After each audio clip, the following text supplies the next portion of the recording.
শহীদ নিজামী মুজাহিদ সাহেবেরা মন্ত্রী হিসেবে সর্বশেষ যখন সম্ভবত 2006 বা 2007 মন্ত্রী ছিলেন, বলেন তো তার কয় বছর পর তাদেরকে ফাঁসি দেওয়া হলো? তাদের মন্ত্রণালয়ে একটা পয়সার দুর্নীতি বের করতে পারে নাই, তাদের সন্তানরা তাদের জানাজাটা পর্যন্ত পড়তে পারে নাই।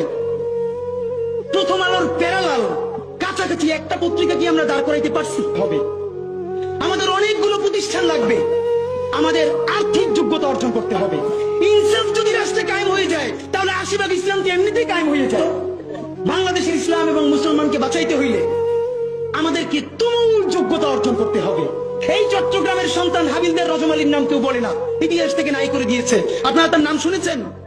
সিপাহী বিপ্লবে যদি দুইটা নাম থাকে, এর একটা মঙ্গল পান্ডে আর একটা হাবিলদার রজমালি, ইতিহাস পড়িও না, নতুন করে তৈরিও করি না, পাবলিকেশনও বানাই না, শুধু রাস্তা কাঁপাই দিলে হবে না ভাই। হাবিলদার রজমালি এই ব্রিটিশদের বিরুদ্ধে পার্বত্য অঞ্চলে যুদ্ধ করতে করতে পার্বত্য চট্টগ্রামের ঘোড়া নিয়ে ঢুকে গেছে।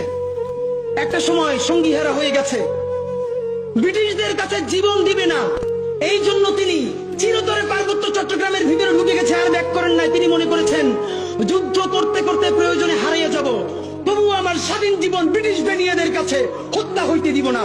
সেই হাবিলদার রজমালি